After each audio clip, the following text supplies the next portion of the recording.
What's going on, my trainer club? Today we are going to check out my top tips to help you guys start prepping for what? GoFest 2020. Yes, it's early, but we got to do it right now. So welcome to the trainer club. Here we go.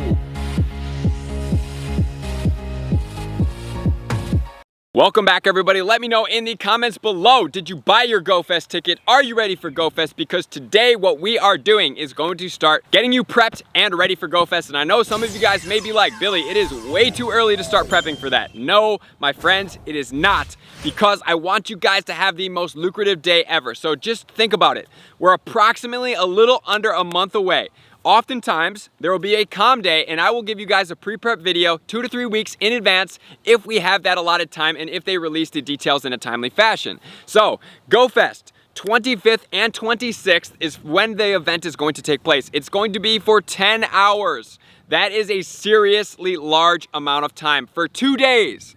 That means we are having 2 extra hours from the regular extended community day that we have been experiencing now, and then we're gonna double it. It's almost like we're doing 3 calm days in a matter of 2-day period. That is a seriously large amount of grinding, amount of playing. I want you guys to be so prepped and ready to go that you don't even have to think about what is going on when we get to that event. And guys, if you haven't bought the GoFest, congrats to all my winners. I have reached out to you guys on Facebook, on Twitter, and on Instagram, and in my Discord. And please do check the video comments in the other ones. I am going to need your email addresses if I did pick you guys. So please make sure to go over there to all the winners. Make sure to check your comments on the video in the YouTube comments and make sure to reply to my comment so that I do know that you guys have been chosen as the winner and I can get those GoFest tickets to you guys. So congrats to all 10 of my winners. I super appreciate all you guys for participating. Your amazing stories. We had over 2,000 comments on all the platforms explaining why you deserve to go to GoFest. So I wish I could give all you guys a ticket. I really wish I could, but unfortunately I can't. So 10 of you guys are going to win, and big shout out to Rachel for being a participant and helping you guys, 5 of you, go to GoFest as well. So guys, if you haven't bought a ticket now and you're still considering buying a ticket, we have had the play from home bonuses extended through the end of July, which does mean that if there are no incense boosts, which I highly doubt will happen because Calm Day has had the boosts. Safari Zone had amazingly great spawns from the incenses and it went for the entire time. So I would be radically shocked if the incenses did not get spawning a lot more Pokemon and a longer duration than an hour, which would mean from all the players that are playing in very remote areas that don't have access to anything. Number 1, get in my Discord, get some friends, start stacking up on all of your balls and bonuses that we're going to talk about today. My Discord is in the pinned comments below. Number 2, you absolutely must be out there trying your best to play as much as you possibly can, and that's why we're here to prep tips. So guys, I don't think that this GoFest, this specific event, play from home, 2 10-hour periods, is an event that you guys are willing to pass up, because once this happens, guys, it's going to be amazing and you're really gonna have a lot of FOMO, fear of missing out after the event and being like, man, I wish I participated in this. And like I say, I have no affiliation. I'm not getting any kickbacks from this. I am not paid to say this. I am strictly talking to you as a player who loves Pokemon Go, has been to a lot of in-person events, and they dominate. So today, like I said, we are gonna prep you guys for everything to do with the GoFest 2020 to make sure your bag's prepped, you have all your balls, you have your berries, you have your coins, everything's ready to go. So let's get into all my prep tips starting right now. Starting off with tip number 1. Tip number 1 is going to be, guys, we need Pokeballs, a lot of Pokeballs. Imagine how many Pokemon you have caught on Calm Day for the last couple when we've had it for 6 hours. When we've had it for 6 hours, I've caught a lot of Pokemon, guys. I have blown through so many balls. So just think about that and times that by 3 basically, and that's what we're gonna be getting over that period. Granted, we will probably get balls from our buddies, but even during the calm days, when I'm getting those 50 Pokeballs from my buddies, it's not really helping that much. Every 30 minutes doesn't really do it for me. So what I am going to suggest, you guys are gonna be like, you're absolutely crazy, bro.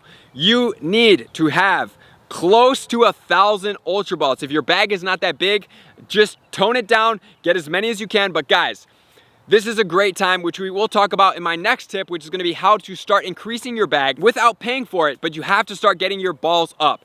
Pokeballs, start lowering them slowly but surely. Great Balls and Ultra Balls, do not use them unless ultimately necessary to maybe catch a shiny or a very rare Pokemon, But if not, don't use them. Start stacking up on the Ultra Balls and the Great Balls. One way to do so is open gifts, and you start deleting just the Pokeballs as you go. Granted, you're gonna need it if you have a gacha or an auto catcher. I do know that you need a stock, but guys, we wanna start stacking up on the Ultra Balls and the Great Balls, letting those counts rise, because I want you guys to go into this event with at least 1,000 combination of those. Preferably, it would be 1,000 of the Ultra Balls, and I know it sounds outlandish, but it's not gonna be outlandish when there's Gibbles, Snorlaxes with the shiny potential, all of these crazy rare Pokemon, Alolan Grimer, Alolan Marowak, Togetic, Dratini. Do I need to go on? You need to have enough balls to catch these things, which is then gonna lead us into the berries. You're also going to want to have a ton of berries. Imagine Gibble never having a calm day.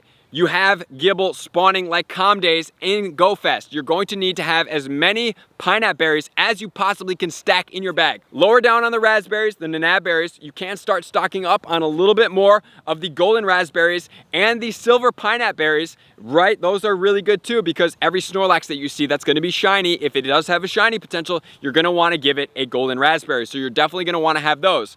And the pineapple berries, my suggestion is 500. Think about this. If it's Snorlax, Snorlax is not a common Pokemon. You want candy. Gibble, not a common Pokemon. You want candy.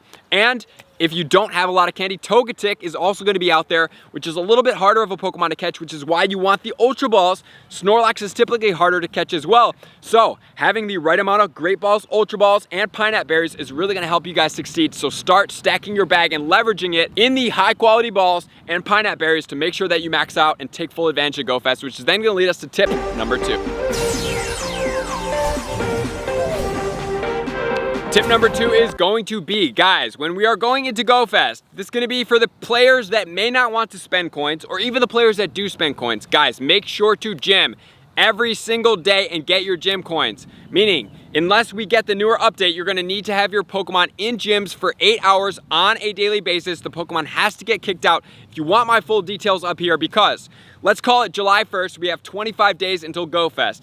If you get 25 days worth of 50 coins, you're gonna have 1,250 coins. You can use that for incenses, you can use it for premium lure modules, you can use it for regular lure modules. You could also increase your bag, and you could start getting your items bag up or your Poke bag up if you guys do need that. So guys, don't take advantage of the system and just being like, you know, 50 coins on it every day is not really that much, doesn't even get me a raid pass. Guys, take full advantage of it. Get your gym coins on a daily basis. It's going to pay off. It's going to give you some extra coins, and then you can put your coins on top of that. Why not have an extra 1,250 coins on top of your already 50 bucks or 100 bucks or whatever you're gonna spend on it, and be ready to play GoFest to the ultimate of your ability, which is then gonna lead us to tip number 3.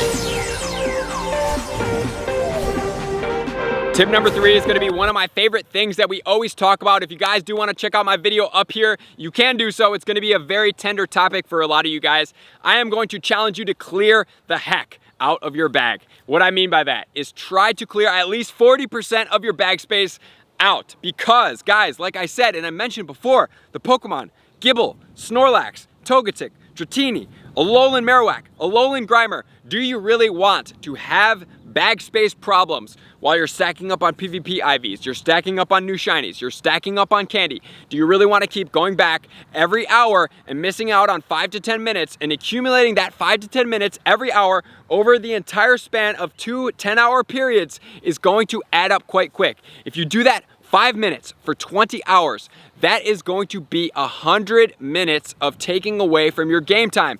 Is that what you want during that time frame? The answer is no. Guys, go through, watch my video, start clearing out and asking yourself the questions. Do I need this Pokemon? Am I going to power up this Pokemon? Is it going to be an emotional Pokemon that I'm just trying to keep for no reason? Is it clogging up my bag? Is it a leveraged Pokemon that I could potentially use for trade? Does it have a legacy move? If the answers to a lot of those questions are no, you need to transfer the Pokemon. I've even been going through in myself personally and have been transferring away shiny Pokemon that I don't think are going to be powerful. Number 2, that I have way too many of. And number 3, if I have multiple 100% IVs of Pokemon that I only need one of, I am starting to transfer those 100% IVs as well. I have to get them out. I have to have space for the GoFest 2020. It is an absolute must for your gameplay to succeed to the nth height of your ability, which is then going to lead us to tip number 4. Tip number 4 is going to be a little bit of strategy planning here, guys, because we do have GoFest, right? So what I would suggest doing, number 1, get in my Discord. As I always mention to you guys, friend up people in the friending section. You want to have friends for the remote raids, for everything like that. Number 2, I want you guys to start strategizing with some people that are friends that may play in a neighboring town and be like, hey, Tom, I'm gonna play in Naperville, you're gonna play in Lisle, that's over 10 kilometers away. When we're done, do you want to trade Gibbles? Or ideally, you would find somebody over 100 kilometers, maybe you're going to visit your cousin, you're in Illinois, you're going to Wisconsin, it's over 100 kilometers. I'll save up all of my Gibbles, we'll trade them because you can get not only lucky Pokemon from that instance, from trading in masses, it happens quite frequently, but also, every time you trade over 100 kilometers, you're going to get 3 candy. So guys, think about all the rare Pokemon in here. Gible, Snorlax, all the Pokemon that I've been mentioning throughout. If you need more candy and you need the luckies, or if they're meta raid attackers, not only is it going to be positive to try to get multiple luckies through trading, it's also going to be positive to be able to get you 3 candies per trade from over 100 kilometers, or even 2 candies per trade over 10 kilometers. So start to sync that up and start to strategize with a friend. It doesn't mean you have to break up from your friends. Just know friends that are a little bit further away from you that you can trade with in mass trade to make sure to get extra candy. And then also, I would suggest, if you're in my Discord, really be consistent with those friends. That's one great way to start stacking up on balls, is opening your gifts on a daily basis. Number 2, start getting your friendship bonuses up and start stacking up on your 10-kilometer eggs. Try to get all the way to 9, 10-kilometer eggs by GoFest. You're gonna blow through all those because we don't know what the bonuses are going to be, if there's gonna be any type of boosted Stardust, XP, or anything like that. That's gonna be great, because why not hatch 9, 10-kilometer eggs when you're on in crazy boosted amount of spawns, which we're gonna use star pieces probably for a little bit on, even if there's no Stardust boost, because when the spawns are that significantly boosted and you're playing for that long, the Stardust is absolutely insane. It's really beneficial for our gameplay. And then as far as the friendship bonuses, there's nothing better than maximizing on friendship bonuses when we have this ability. So if we can condense this, we can take all of our friendship bonuses that maybe were 10 days, 15 days out, go and find those friendship bonuses that if you're shooting for XP goals, you can be like, hey, I'm gonna get consistent with this friend, this friend, this friend, this friend. Label them GoFest, make sure to open their gifts on a daily basis, and then hold it on one day, and then during GoFest, be like, hey, I'll be on an egg for this hour during this time. Do you wanna schedule? Open my gift, and we'll hit friendship bonuses. It's gonna be easy for you guys to churn at least 1 million XP in a matter of a couple friends' best friend gifts if you've been listening to all of my tips so far, which is then gonna lead us to tip number 5. Tip number 5 is going to be to start maximizing out on using my resources that I do have. If you want to check out my Community Day resource guide, check it out up here. You want to master the quick catch. If you do not know what the quick catch or the skip animation trick is, you have to master that. It's going to dramatically increase your gameplay. You're going to be able to catch Pokemon faster, a lot more Stardust, a lot more XP, and a lot more shinies and rare Pokemon. The reason why a lot of us do get a lot of shinies on these days is because we're using the quick catch trick, or we're just encountering that Pokemon and running. But why not spend an extra quarter of a second, then just run from it, throw a ball, and catch that Pokemon as well. Use those resources, start to really hone in on your skills, know about everything, and then also, I am going to have a video coming out in the near future that's going to go over all the auto catchers. So I am going to recommend that if you guys don't have one, the auto catchers are also going to be a great thing for you guys to do. So since sometimes during a 10-hour period, we might want to take a break from our phones or our games, you will be able to still continue to catch Pokemon in the background while you take a break from your phone, you eat some food, and whatever that is to you. So if anything comes up that I did not cover, I'm going to pin it in the comments below. I appreciate you guys for being here, all my likers, commenters, subscribers, Patreon members. Like I said, get your GoFest tickets if you have not gotten them. Thank you for being here. I'm going to see all you guys out on the next video. Peace! I just want to take a moment and sincerely thank all of my Patreon members, everybody that has taken their subscription to the next level and chosen to support me on this platform. I greatly appreciate you guys. As a growing channel and really trying to grow and improve as much as I possibly can, I really appreciate the extra support. You guys mean the absolute world to me. I cannot wait to connect with you soon, and I appreciate you guys all for being a part of the Trainer Club. I will see you guys out on the next video.